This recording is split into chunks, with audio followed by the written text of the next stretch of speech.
Hi, everyone. I apologize for the strangeness of this, having to hear my voice and watch a lecture without actually having met each other.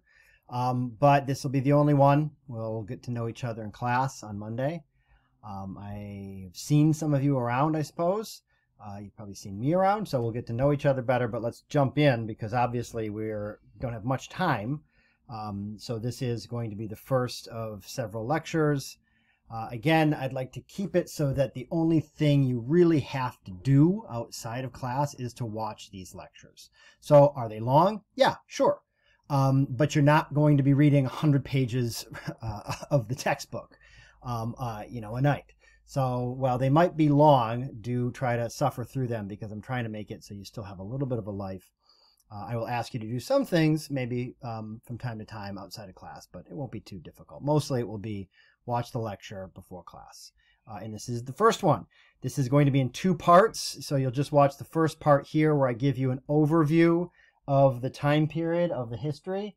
A lot of the things that I'm going to mention obviously are going to be totally foreign to you. You've never heard of these things before. If you've read the book or looked over it, you might go, oh yeah, right, I remember reading that. But if you haven't, then obviously it's going to be kind of out of left field and without context. Just, try to bear with me here. The idea is if you have questions, write them down. And then when we come to class, we can chat about the stuff you don't understand. Even if it's like, I don't understand, anything that was on this slide. We can go over it and then we can look at the book.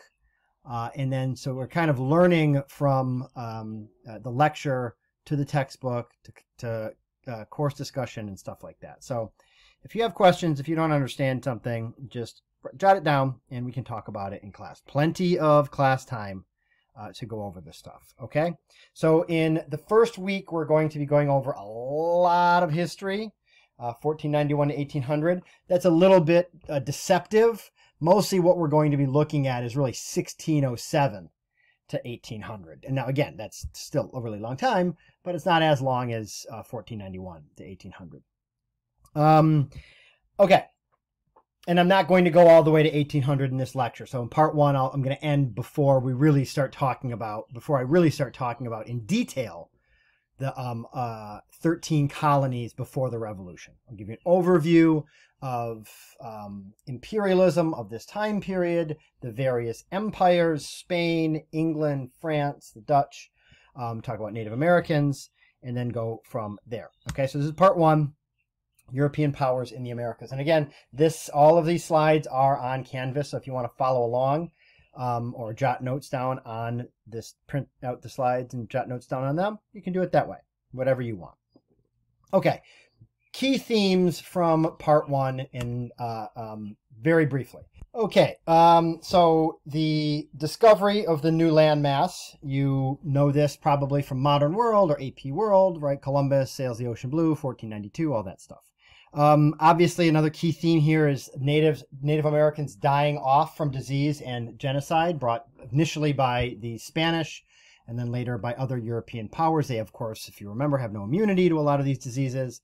And so much so, interesting as it might be, that the time period in the early 1500s, there was a little ice age where the global climate actually went down, and there's recorded, there's recordings of people, saying that the Thames River in London is freezing and things like that. So we know that the global temperature went down, and that is largely due to the regrowth of plants and vines and trees encroaching into the area that was formerly cultivated by Native Americans because so many of them were dying off. It's estimated was probably 10% of the global population. And then because of that, right, because there's fewer human beings and then their plants are growing back, you have overall reduction in CO2 emissions, right? So that reduces the global temperature. So it kind of, that puts things into perspective, what a big deal, right, that is. European powers bring their conflicts, right? So they're refighting the old fights of Europe in the Americas, A key term we're going to learn about is mercantilism, which again should have been covered definitely in AP World or Modern World. Mercantilism, as Mr. Schumacher calls it. I call it mercantilism. Different countries have different kinds of empire. Empire, imperialism, colonialism, colonization is not just one kind of thing. Every empire, every empire that ever has been, has said that they're not like those other empires, right? They're doing the good stuff. The other empires are doing the bad stuff, but we are doing the good stuff. And they're all very different, and we'll learn about that.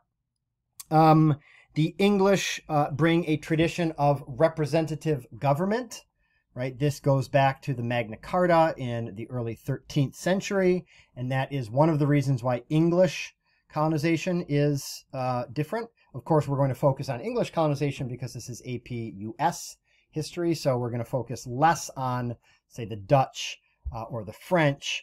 We will obviously look at Spanish and then later Mexican history because it's relevant to US history, but mostly we're going to look at the English at this point. And then race-based slavery introduced into the English colonies, very important. Slavery has existed for a very long time. But the idea that it was race-based is a fairly new concept. And then also the idea that it was heritable, or that your kids are also slaves, is also fairly new. Giving this lecture, recording this lecture today on the 19th of June, Juneteenth, right, which is the celebration of the emancipation of formerly enslaved people in Texas originally. Is all the more reason why this history, I think, is very pertinent, very relevant, and obviously in the background of all of the things that are happening, global protests, but also particularly in the United States. I think you'll hopefully see why knowing the history going all the way back, right, to the 17th century gives you a much better understanding of what's going on right now in 2020, because all of this stuff is always with us, right? We live it every day. Okay, mercantilism. This is the next big concept that we need to talk about here. Mercantilism is not capitalism, right? So if we're talking about the 1400s, 1500s, 1600s, capitalism doesn't exist yet. There's a thing called mercantilism, and it's like capitalism in that it's about making money, right? It's not just like feudalism was about hierarchy and kind of kinship structures, right? That you owe the allegiance to a lord and you were loyal to the lord the same way you would be loyal to your dad or something like that. That's a very different. It wasn't about making money. Mercantilism is about making money, but it's not capitalism yet. The idea is, yes, to maximize profit, but for states, not individuals, right? So this is one of the key distinctions here between kind of free market capitalism and mercantilism. The idea is that you want all the stuff. You want gold, you want silver, you want, later on rubber, wood, fur, diamonds, you name it. That there's only so much wealth in the world, right? That global wealth is like a pizza, maybe like a family-sized pizza, but it's a pizza nonetheless, and there's only so many slices, right? So if Spain gets more gold, that means there's less of it to get for England and for France. So it is a game of get or get got, right? You either win or you lose, right? You're either the victim or the suspect, one or the other, right? Take whatever metaphor you want. And that's the idea of mercantilism. You want to trade surplus. So that is to say, you want to export more stuff from your country than you import. This is to say to other countries, right? So England wants to export more stuff than it imports, say, from France. This is not necessarily the relationship between, England and the colonies. It's a little different. Talk about that in a second. And then you want to export finished goods rather than raw materials, right? So if you're a sofa maker in London, you're going to make more money exporting a sofa than the cotton, the wood, the nails, the feathers that make up the sofa, right? Does that make sense? Now, the feathers, the nails, the wood, the cotton, and all that, where do you get that stuff from? The colonies, right? So the point of the colonies is to ship out the raw materials The stuff gets made in, say, London or Paris or Madrid, depending on the, imperial power. And then that stuff gets either shipped to other countries or shipped back to the colonies, right? And again, more on that in 1 second. The idea is that you expropriate, that is to say, take. If you see a term in bold, right? So if we go back to the previous slide here, right? Genocide, mercantilism, representative government. These will be terms that are very important that I want you to note and try to understand, right? Understand what it is. And if you don't get it in the lecture, obviously, then that's what we have class for. We talk about it at the beginning of class, ask questions, etc. So you expropriate or take land, establish colonies, and then you use them, as I said, for the raw materials. And the colonies are under what is called the exclusive. So the British colonies can only trade with England. You cannot trade with Portugal. You can't trade with France. Even if, say, you're in New England, north of Boston, and it's actually closer to get, say, fur or timber from the French colony across the river, can't do it. You got to get that stuff from London. That's called the exclusive. You can only trade with the colonizer. You can see, if you think about this last point, how the idea of quote-unquote free market economics emerges out of mercantilism. You go, that's crazy. It doesn't make any sense. If I can get, product X for 50 cents from the French colony that's 20 miles away, why in the heck should I have to buy it for $1.20 from London that's, 1,000 miles away? That's nuts, right? So a lot of, we'll learn about Adam Smith and John Locke, and then the Thomas Jefferson also, and other founding fathers. The idea that they wanted a quote unquote free market, that's what was, that's what they were talking about.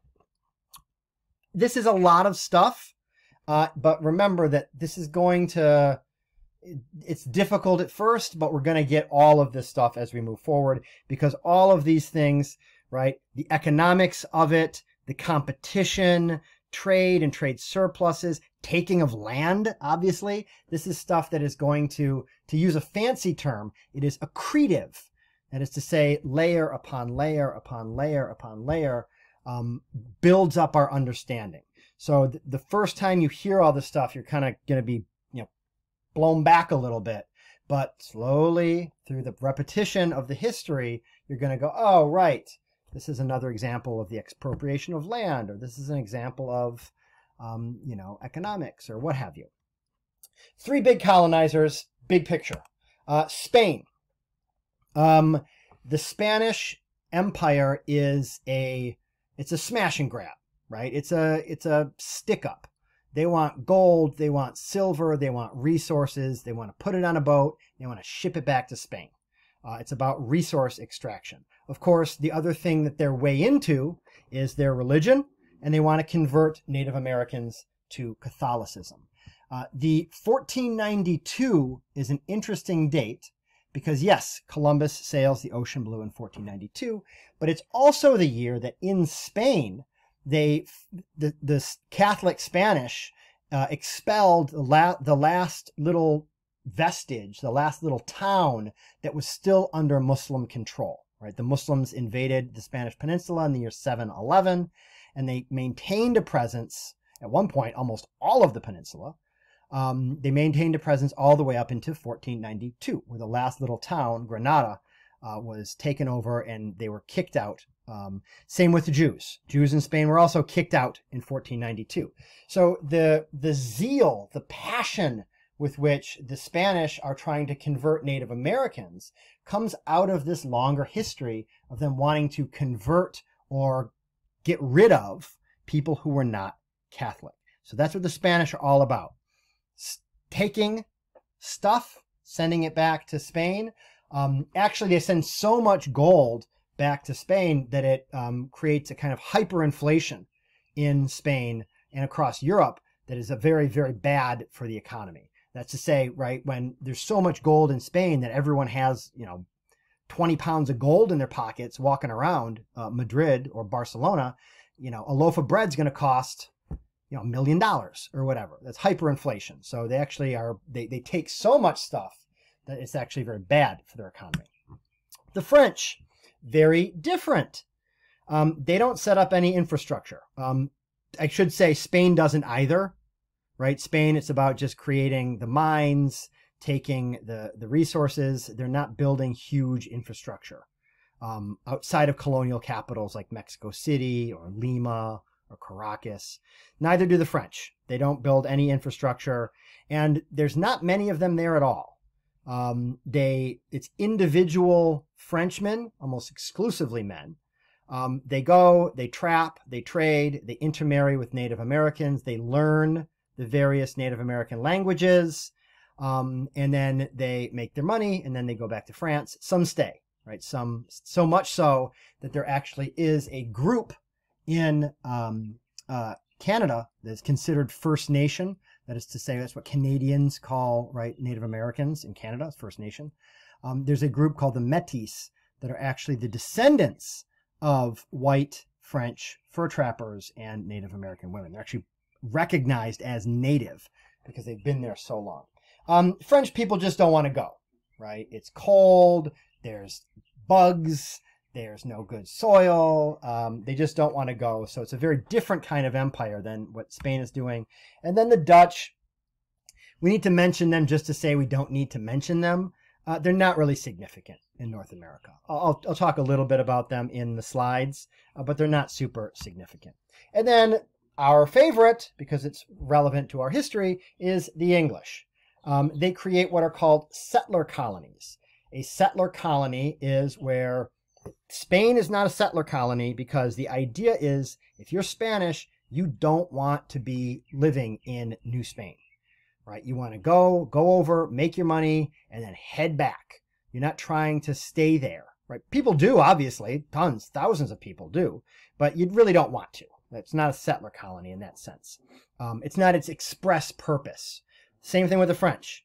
French, many do stay, many intermarry, but its purpose is not to go, right, take people's land, build farms, kick all the people out or kill them, build walls, and then now you say this is my land. Dutch don't matter. The English is a settler colony, right? So obviously examples of settler colonies are, right, I mean, the United States is, right, this is the history of settler colony, Canada, eventually all of Latin America, right, becomes settler colony, you know, Australia, New Zealand, Israel. These are all examples of, you know, people come over and they settle and then they stay. That's what the English model is, and that's why we have the history that we have, right? Because people came over and they stayed. Speaking of Native Americans, right, would be remiss to not mention them here at the beginning. This is a map of basically some of the various tribes that existed in what is now the United States. By the time the English arrive in the early 17th century, a mass genocide, a mass die-off has already happened because the Spanish coming in through the Florida and the Gulf of Mexico, the diseases have slowly spread north to the point where English travelers note that they would discover almost, you know, huge piles of bones, of skeletons, of skulls, of people that had died and then been, right, buried in a mass grave or gotten rid of.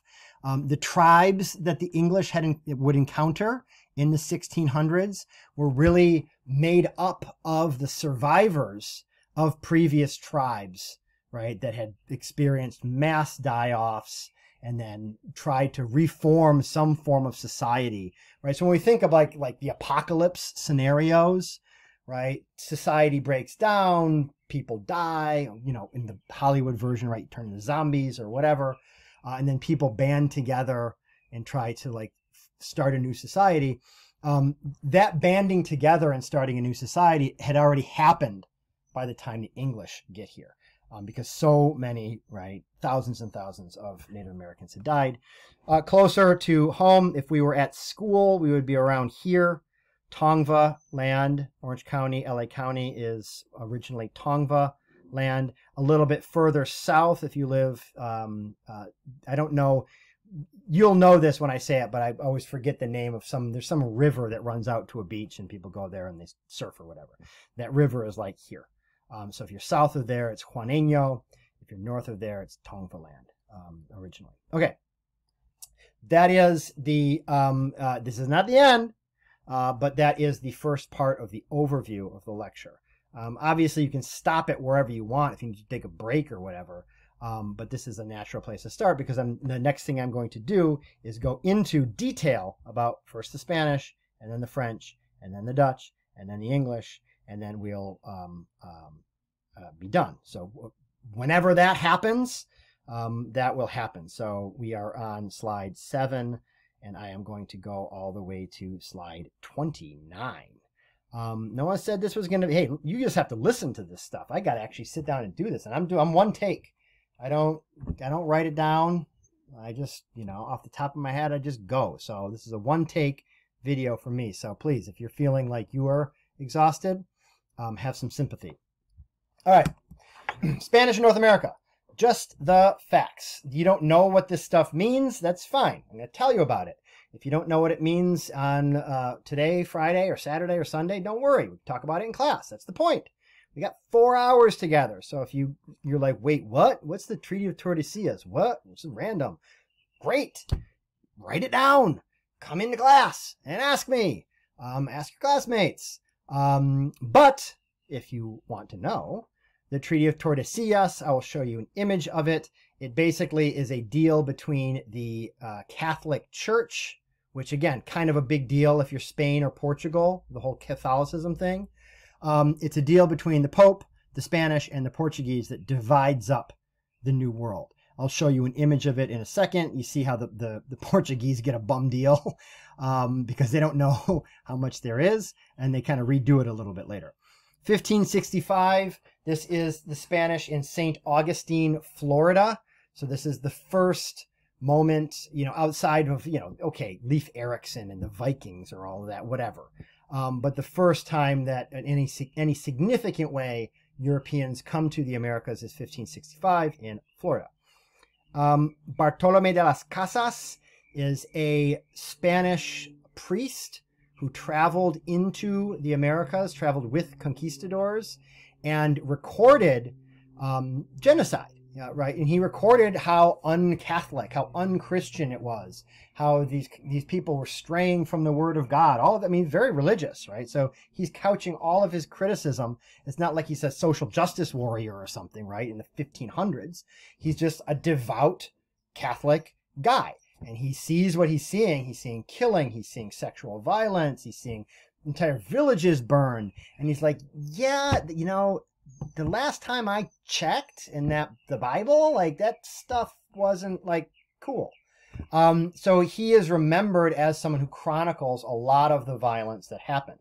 He goes into this debate, the Valladolid debate, with another guy named Sepulveda, and Sepulveda's like, it doesn't matter. These people are like animals. It doesn't matter. Do whatever you want to them. It doesn't matter. The only thing you can do is try to convert them to Catholicism, and that's the best bet. Enslave them, kill them, whatever else. Just try to make them Catholic. Where Bartolomé de las Casas has a far more progressive, I suppose, for the 16th century take. We'll talk more about that, or we won't. Right? This is APUSH, not AP. APSUSS, whatever it would be, Spanish history.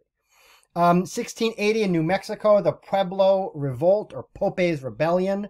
It is a group of natives who rebel against the kind of heavy-handed Catholicism of the Spanish. They say, look, we'll do your Catholicism thing, but we're going to mix in some of our own stuff, we got our own thing going on. The Spanish crack down on them, and they rebel. They kill everyone. They kill all of the Spanish presence in New Mexico, and it is a sign of native resistance to colonization. It's important for APUSH reasons, but just because they say it is, it's relevant simply because it's an example of native resistance very, very early on. Again, colonial apparatus remains in Spain. It's about resource extraction. They just want to loot the gold and the silver and then get out of there, right? Here is that Treaty of Tordesillas, right? It's bent because, you know, no flat earthers allowed in my class, right? The curvature of the earth. But if it was a different projection, it would be flat.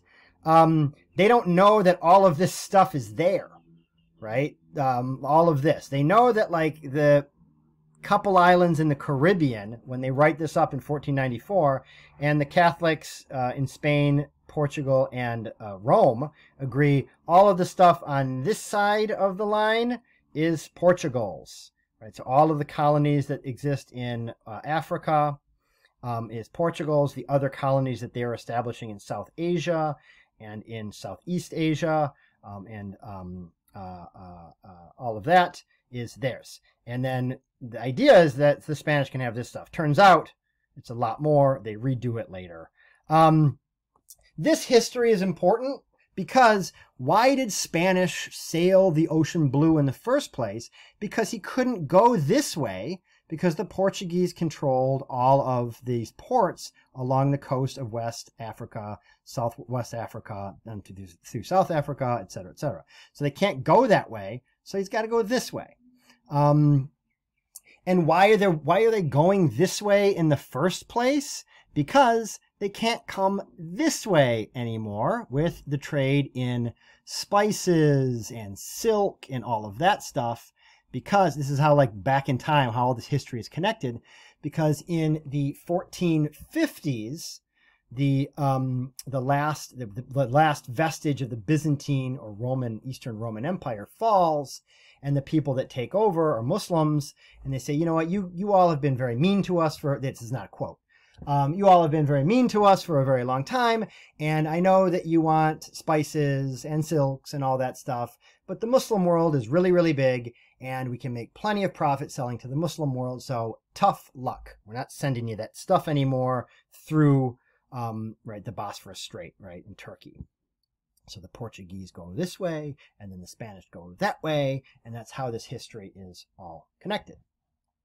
That's the Spanish. French. The French, again, they trap and trade in North America. No large settler colonies. There's a couple exceptions. Quebec is one. Now, okay, yeah, eventually, yes. Eventually, all of the Americas becomes a settler colony because people from Spain, from France, from England come over and they have kids and they have families and they take land and they buy farms or whatever, and it eventually becomes a settler colony. But that wasn't the point for the French. The French just wanted to come over, and they tried. They tried to have a settler colony, but as we'll learn, people didn't want to do it. They don't enslave Native Americans. The English do at first. The Spanish definitely do at first. But of course, so many die that they have to find a new system. French don't mess with that. They don't mess with the enslaving of Native Americans. I'm not caping here. I'm not saying, well, the French were, you know, they were the nice guys, right? Any form of empire, any form of colonization is coercive. It is violent. So to say that natives in what is now Canada cooperated with the French and the French cooperated with them and they got along and they were buddy-buddy, well, yeah, but the natives were, of course, you know, friendly under conditions that were not of their choosing, right? They would have much preferred that the French not be there. They would have much preferred that they not be getting the diseases from the French and English. They would have much preferred their traditional way of lives. So to say that Native Americans, you know, were more simpatico with the French is not to say that it was like a cool form of empire, right? Spain was really, really bad. The English form was pretty bad, and the French, in its own way, had its many faults. They explore. They're looking for fur. They're looking for wood. They ally with Native Americans, right? And this is significant for American history because we'll learn about the French and Indian War. The Native Americans got along better with the French again because they weren't trying to come over and take their land and kill them all. And as it turns out, if you got to choose a form of empire, that's the one that's, right, again, less bad than the other forms. French position is weak. There's just not people. There's no one there, right? There aren't enough people there. Spain is kind of surrounding them, and they're not in a strong position. And I'll say more about this in a second. A little bit of history. Why are they over there? They're looking for a passage to what they would have called Cathay or China. You've seen the Cathay Bank, right? That's a Chinese bank. That's why it's called that.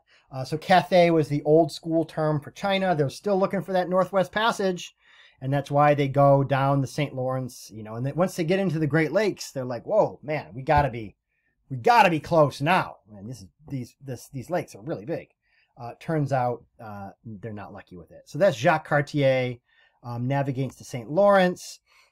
Samuel de Champlain in 1608 establishes Quebec, the city. Right, there's also a whole province of Quebec, but Quebec City is founded by Samuel de Champlain in 1608. Here's a little, not so realistic picture of the city of Quebec.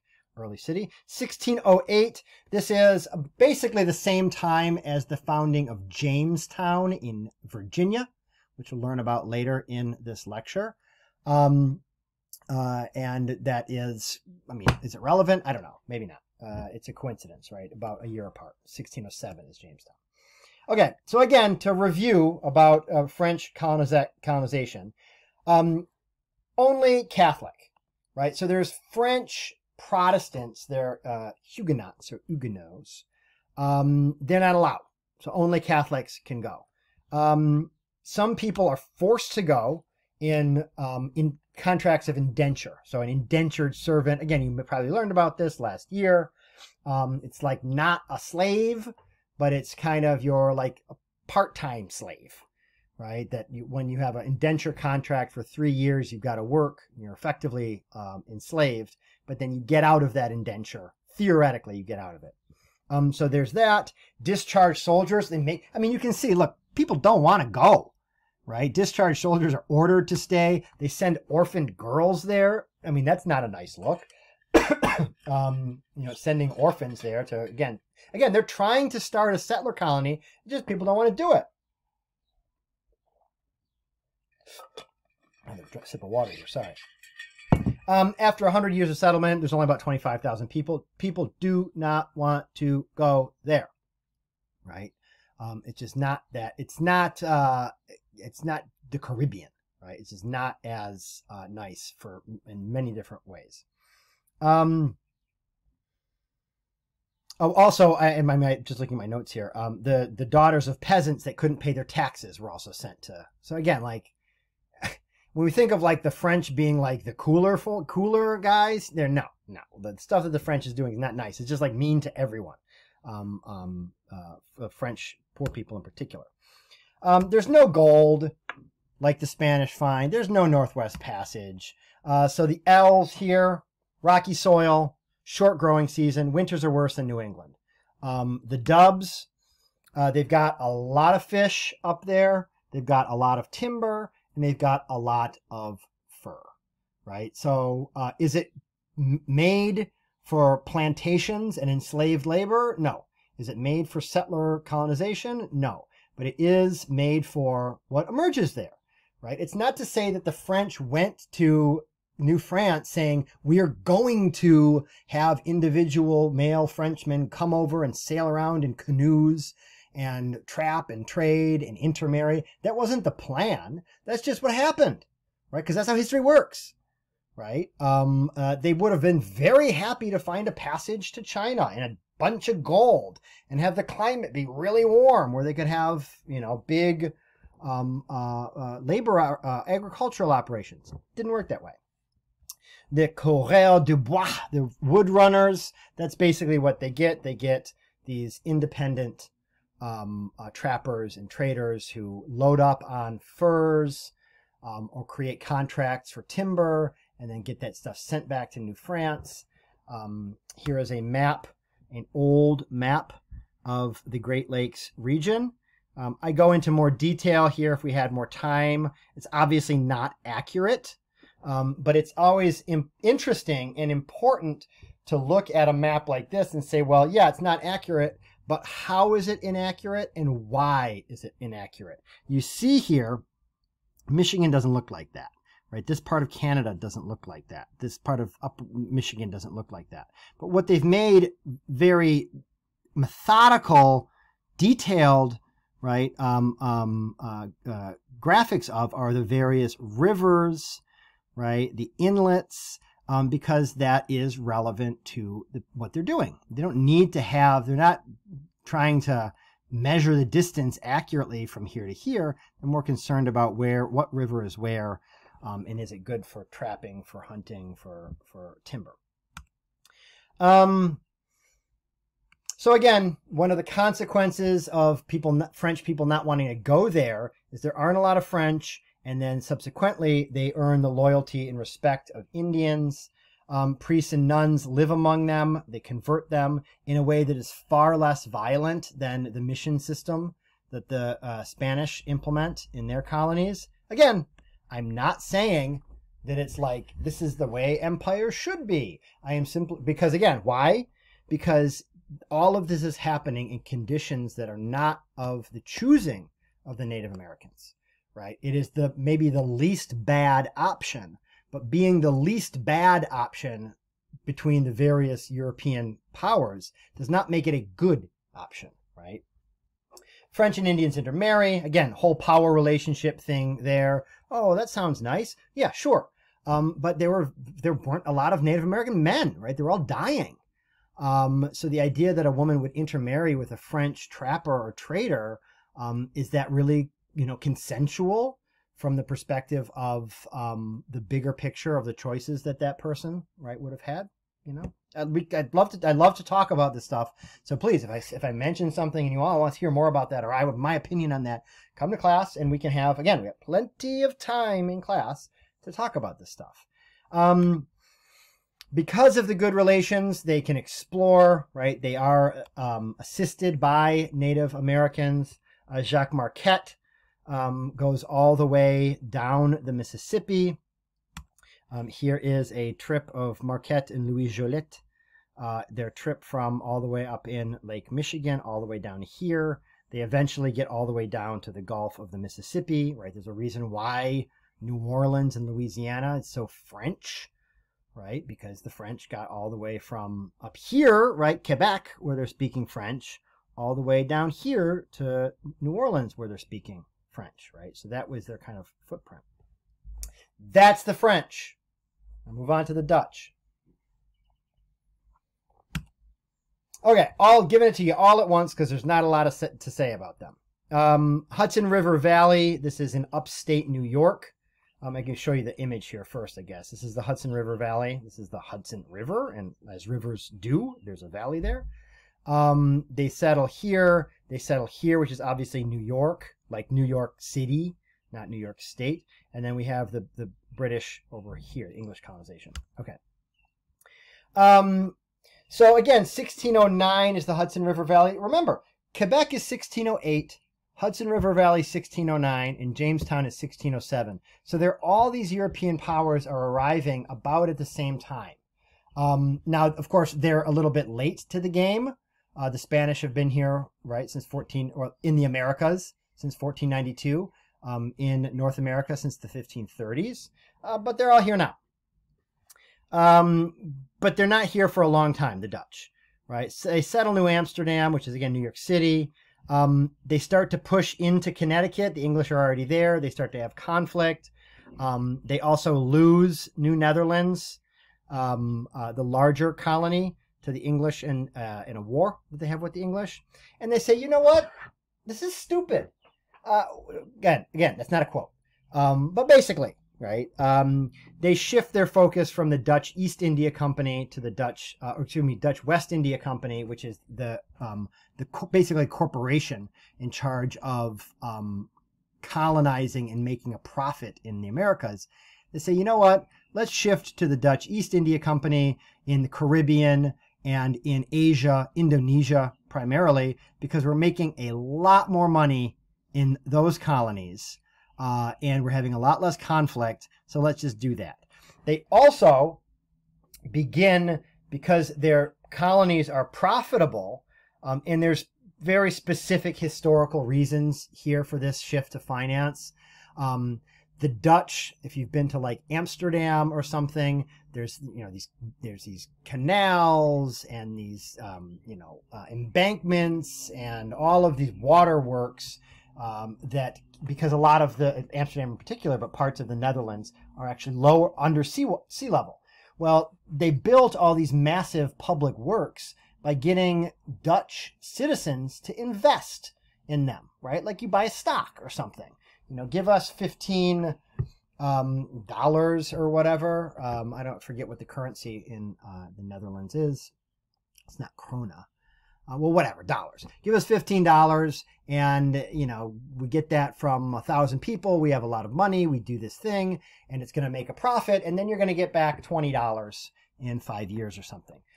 So the Dutch had been doing this for a long time, and because of it, they had developed a pretty high-tech financial apparatus. So what they start doing is they start lending money to England and lending money to Spain and lending money to France. And they say, this is great. This is way better than going over and getting in a fight with the Spanish. We can lend them money and charge them an interest rate and make money. And the Dutch do begin to shift to a kind of finance kind of capital. There's the map again. And that's the Dutch. They are one and done. And then this is the last part of our lecture.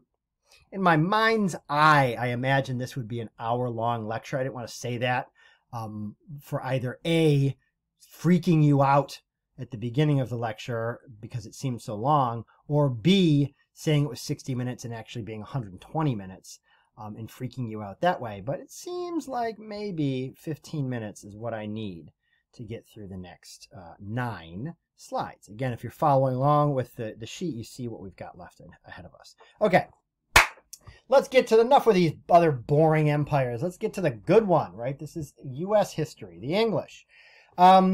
English, as I've said, are settler colonies. That's the point. It's not the Spanish where they just want to go over and take all the gold and silver and go back to Spain and start like a life in Spain. It's not the French where it's solitary individual Frenchmen, rowing around in boats looking for beavers or whatever. It is the idea that we want families. We want the husband and the wife and the kids and the granny and the aunt and the uncle. Everyone come over, right? Take land, build fences, get rid of Native Americans, right? Either by putting them on the other side of a wall or exterminating them, and then make it New England, right? It is New England. It's going to be England, but a new version of it, right? That is a settler colony. They found Roanoke. That doesn't take. All the colonists disappear or die in 1585. Jamestown is the first one that is quote unquote successful insofar as, the bar that you need to meet is don't die and disappear, which is the bar that Roanoke sets in 1585. So by that metric, Jamestown is a success because everyone doesn't die and they don't disappear. But mostly they fail. They certainly are not profitable. Jamestown is never really profitable. Most people do die. Just because you start with 20 colonists and you end with 20 colonists doesn't mean that it's the same 20 people, right? The mortality rate at Jamestown was very, very high. They were just shipping over more and more and more people to try to, get it like D-Day or something where they're just, throwing enough bodies on the beach and eventually, you're gonna get a toehold. I apologize if fast forwarding to 1945 is beyond the scope of English colonization. But hopefully we know D-Day and World War II just from kind of common knowledge. Plymouth Plantation, 1620. That one works, right? This is the Pilgrims. This is the Mayflower. Those little buckles on their shoes. You know all about that, right? I'll say more about it. It's not all there is to know, the buckles and stuff. But Plymouth Plantation, that works, right? Mayflower, the Pilgrims, Massachusetts Bay Colony 10 years later, that also takes hold. The Pilgrims are not the same thing as the Puritans. We'll talk a little bit more about this in class. They're slightly different religious sects of Protestantism, right? Neither of them are Catholic. They're both Protestant. The Pilgrims have their own thing. The Puritans think there's too much Catholicism in the Church of England. That's why they are Puritans. They want the pure, un-Catholic-sized kind of Protestantism, where the Pilgrims have a different kind of thing. But, you know, for our purposes here, we can, you know, if we're talking casually, we can remember them as fairly similar. John Winthrop, he's a big deal. We'll talk about him in a little bit. Sir Francis Drake makes it all the way out to California, exploring, paddling around on a paddleboard. No, he doesn't. He's in a boat. He's made out of wood. But nonetheless, he finds, he charts the coast of California, and they establish colonies based on slave labor in the Caribbean and North America. That wasn't a given. Again, they would have been happy enslaving Native Americans. They would have been okay with English indentured servants, but certain things happened to make that not feasible. And again, we'll talk more about this. Okay, so the English come over and they create colonies. The first thing I'll say is that we're going to focus obviously on the 13 colonies because that is relevant to U.S. history.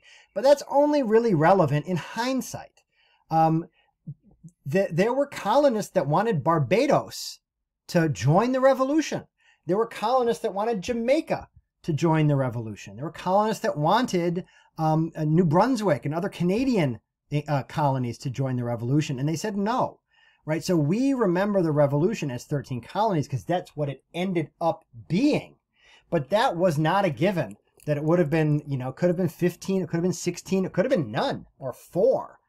As we'll see, it's pretty late in the game in terms of the revolution where all of these 13 mainland colonies really get on board and say, okay, we're going to do this thing, and we're different from Barbados, we're different from Jamaica, we're different from these other colonies. Okay, but within the 13 colonies in mainland North America, there are 3 different types. The first is a corporate colony. Corporate, like you think corporation or the corporate world now. This is something that was set up to make a profit. Jamestown is an example. They're called joint stock companies. This is, again, just like a stock in the, I mean, it's not just like this, but suffice it to say, if we're speaking casually, it's like a stock in the stock market. You can buy stock in the joint stock operation of Jamestown, and the idea is they're going to find a ton of gold over there and silver, and I'm going to get rich. So I'm going to buy $10 or 10 pounds sterling worth of stock in this company and make my money back. Doesn't work out that way, right? The point here is mercantilism, right? The England is going to get rich. We're going to extract resources. We're going to beat France and Spain in this game. That's the point of a corporate colony. Money making. A royal colony. These are colonies that are directly governed by the crown, that is to say the king or queen, right? So it's directly in theirs, right?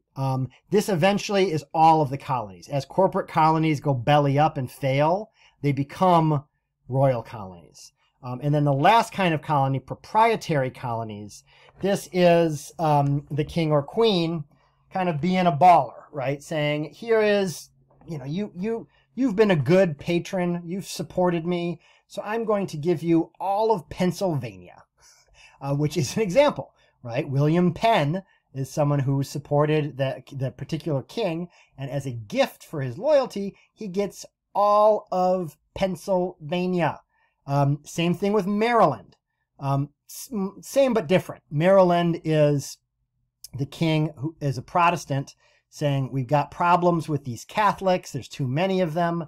Let's get the wealthy ones and say, you know what, you wealthy Catholic British people, we're going to give you Maryland and go on over there and do your Catholic thing, right? Make money, have a Catholic colony, have Maryland, right? Like Mary, pretty Catholic.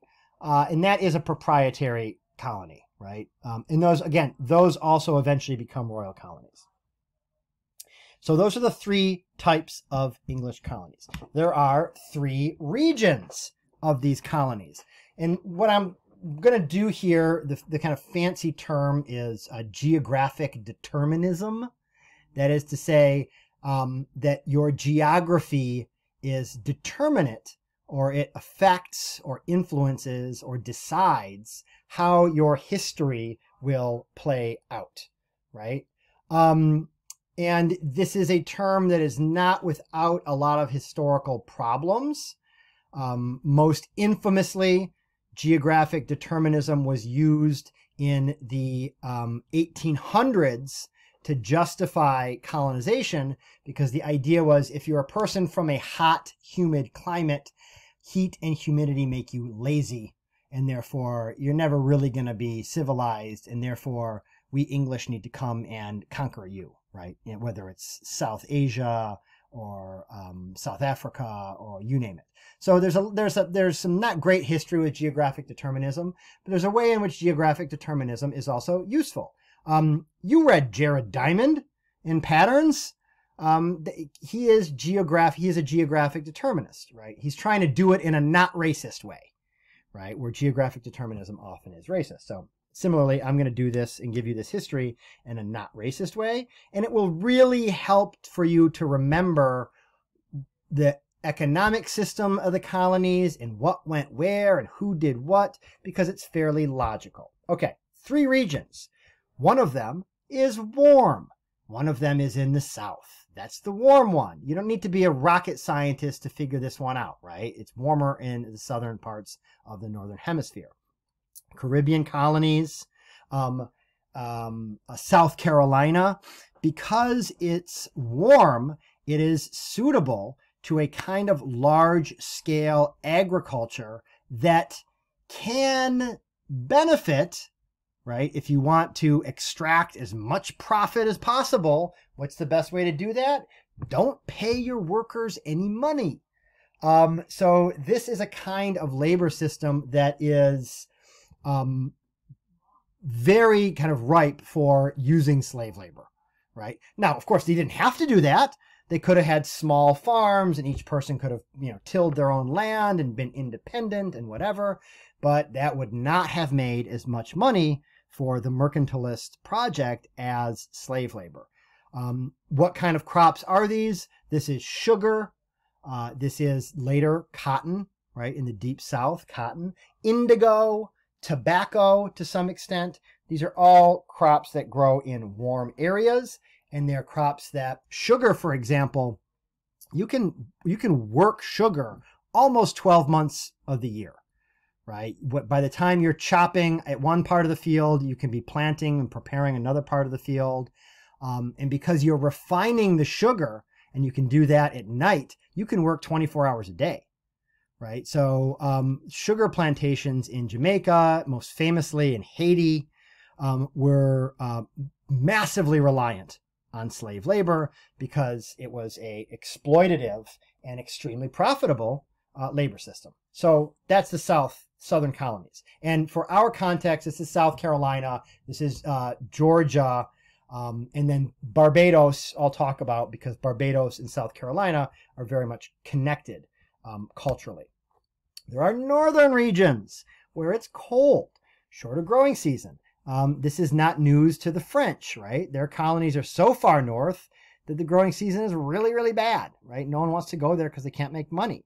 So these colonies are not established as big money-making operations like Jamaica or Barbados or South Carolina were, right?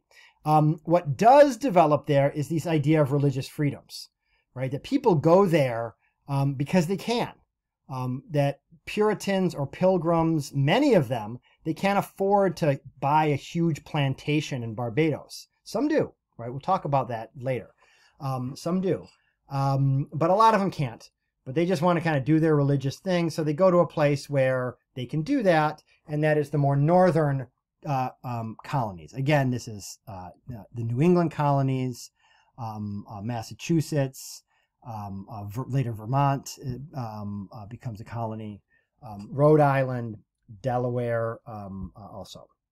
And then, excuse me, Delaware is middle. Then you have the middle colonies. The middle colonies basically are Virginia and Delaware, and then Pennsylvania and New York.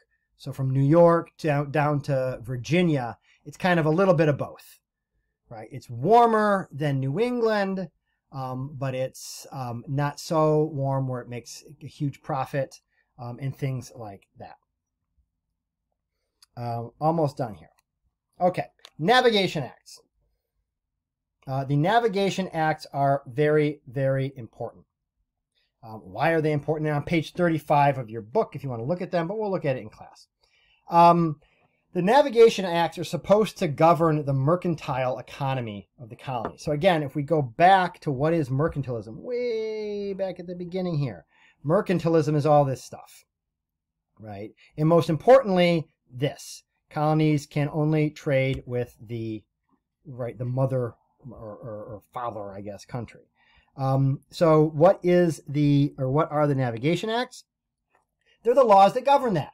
You know, you can't trade with France. You got to trade with us. Send us your raw materials.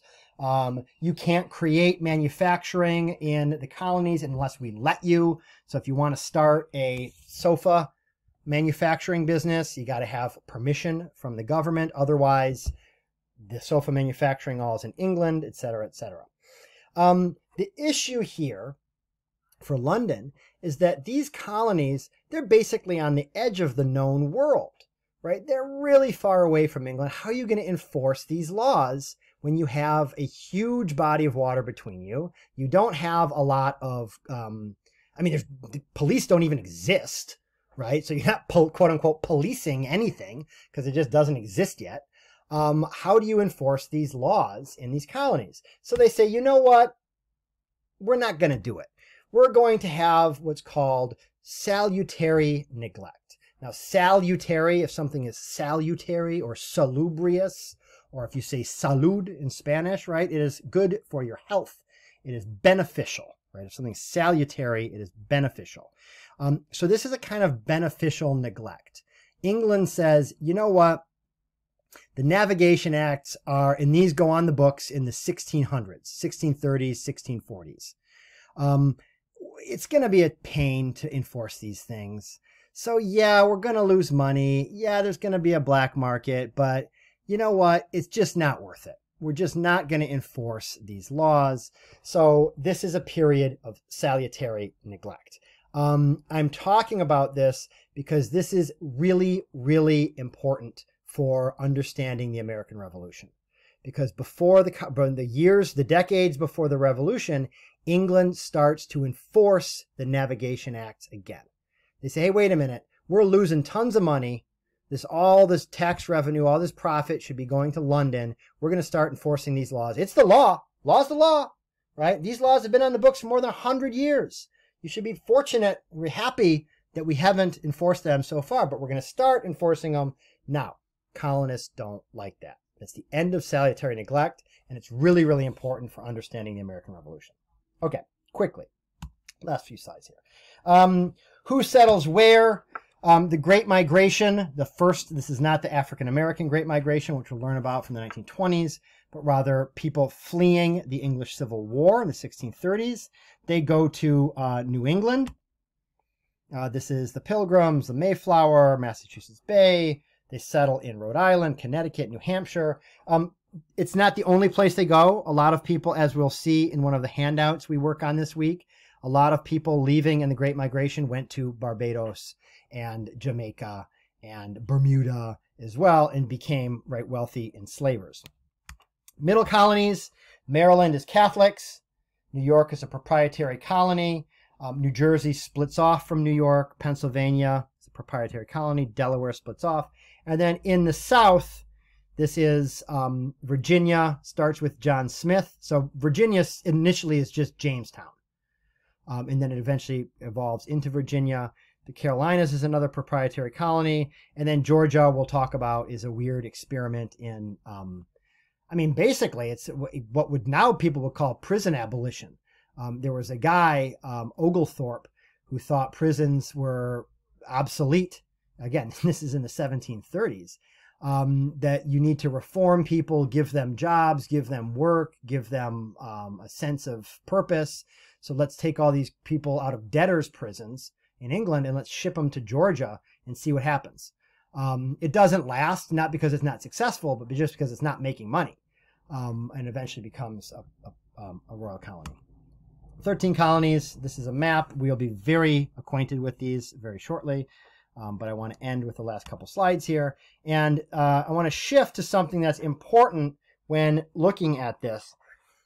This history that, and especially, right, given current events in the United States, it's important to understand the two simultaneous tracks, the two simultaneous narratives, the simultaneous histories that are going to emerge in the history that we study this week and is going to evolve and change in the next 4 weeks. And that is, on the one hand, a discourse and a history of freedom and equality, and on the other hand, a discourse and a history of unfreedom, right, or inequality or hierarchy. So this is, and of course, this is about freedom and slavery, and this is going to be an ongoing theme in the history that we study, and obviously extremely relevant to current, right? So if this is not the kind of stuff that you go, well, what do we need to know this for? You need to know this because you're alive in 2020. So let's go over this to end the lecture here. Okay. The government's legitimacy, right, to govern, use power, pass laws, is drawn from the consent of the governed, right? This is a very important term, the consent of the governed. So that is to say, the people who are subject to the laws say, we're good with that, right? We give you consent. We let you govern. This is a really important idea for guys like John Winthrop, right, remember Massachusetts Bay Colony, for Roger Williams, Rhode Island, for the Pilgrims, the Puritans, and for English people, English men, right, because at this point in time we are talking about men. It's not, there's no gender equality really until, well, the Revolutionary period, right? There's people during the American Revolution who are arguing for women's rights in a way that is incredibly, right, contemporary. It almost sounds like they're talking now, but they obviously don't win the debate. Anyway, Magna Carta 1215, think back to either patterns or AP history, or I guess you don't cover it in modern world, AP world, you don't cover it in modern world. Magna Carta is what establishes the parliament and gives British people, wealthy British people, more say in government, 1215, right?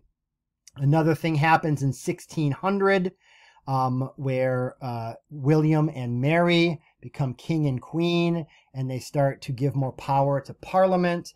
So all of this is the English idea that people should have more of a say in their government. They ain't got this idea in France.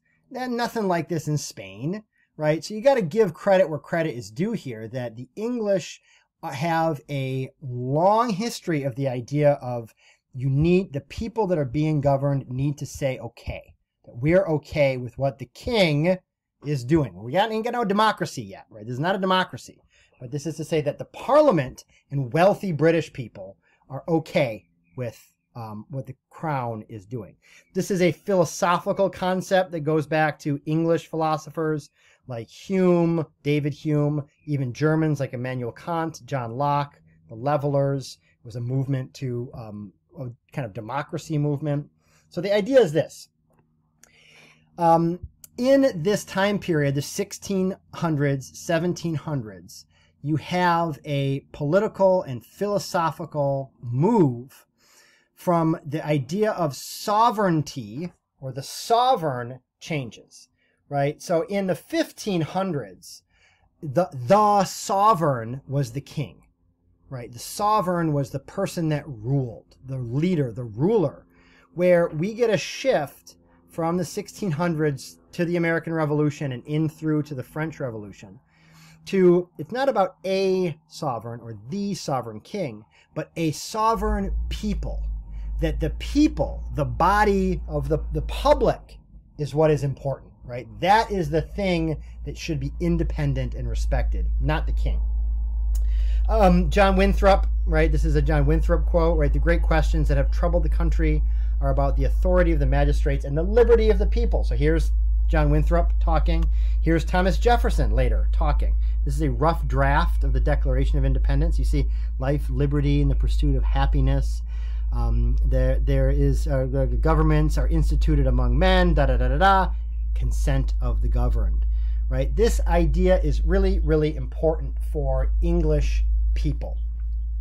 Meanwhile, 1661, the Barbados Slave Codes provide the first legal basis for race-based slavery in the British colonies. This is a first, right? Romans had slaves, Greeks had slaves, there were slaves in China, there were slaves in South Asia. Slavery is not new to the world, but the idea that race-based slavery, and then later I'll talk about heritable race-based slavery, this is a new concept, and it starts in Barbados. It is exported to South Carolina, the similar slave codes, because people from Barbados leave and they go to South Carolina and they bring their ideas, they bring their laws with them. South Carolina, like Barbados, has an overwhelming black majority, 90% plus, right? Depending on the part of the country, but really an average 90-95% black. So the idea is, if you're English and you're white, you do not want these people to have rights. You do not want these people to rise up because there's a lot more of them than there are of you, right? So this is another reason why people leave and go to South Carolina, because it's less populated. You see here a census account, right? There's a reason why they're noting how many people can bear arms here. So again, something like the Second Amendment. We're thinking forward here. This is the right to bear arms, Constitution, or Bill of Rights. There's a long history here, right? And some of it goes all the way back to, right, the idea of it's very important to have an army to put down something like a slave rebellion in Barbados. A lot of people leave, they move to South Carolina. Meanwhile, in Virginia, the first enslaved people arrive in Virginia in 1619, very significant date in the history of North America. 55 years later, we have a rebellion of multiracial, right? There's poor white, indentured black, and white, and enslaved black. These people get together, and just like the fear that was present in Barbados, and just like the fear that will actually become real in a place like Haiti, if the poor rise up, there's a lot more of them than there are of us. So Virginia does a similar thing, and they respond like Barbados does, and they begin to pass laws that create race-based heritable slavery. So this creation of racial hierarchy, right? Inheritable means you inherit it, right? So if you have children, your children are slaves. That was not the case in previous examples, right? So the Greeks, the Romans, it's always different depending on when you look. But the idea that people of a specific race were slaves, and that they were always slaves, and that their children were slaves, this is something that is created out of the laws that develop in the English colonial system in the 1600s. So why did they do this? It's not just because they were racist. Far from it, actually. Our modern understanding of racism emerges in this time period, right? So when we think of what racism is in 2020, that was not the same kind of racism, quote unquote, that you would have seen in 1620, right? And it's a really fascinating discussion, and I want to talk more about it in class, but I also want to wrap up what we're doing here. But it is very, very important. Why did they do this? Again, not simply because they were racist, but rather, unlike Barbados, where there was a huge black majority and a small white minority, in Virginia, there was a huge majority, and the thing that they had in common was they were all poor. Some of them were white, some of them were black. Some of them were enslaved Africans, some of them were indentured British, but there was a lot of them. And Bacon's Rebellion showed if these people get together and work towards a common goal, we're done, right? The elite Virginians realized that they were done. So what they wanted to do was, let's create a class of people at the bottom of the ladder. This will be black enslaved Africans. And then the poor whites will have, right, at least they're not at the bottom, right? And the poor whites, at least they have their freedom. Because again, this history of freedom, if we go back to this slide here, this goes way back in British history. So the idea for the elite Virginians was, these poor whites, they've got an attitude. They expect to be treated almost as equals. They expect to have a certain level of dignity in their lives. If we can get people and enslave them, steal them from a continent, ocean away, bring them over here, we can have a workforce that is easier to control and that will not collaborate with the poor white Virginians. Obviously, this history is very old, but it is extremely important.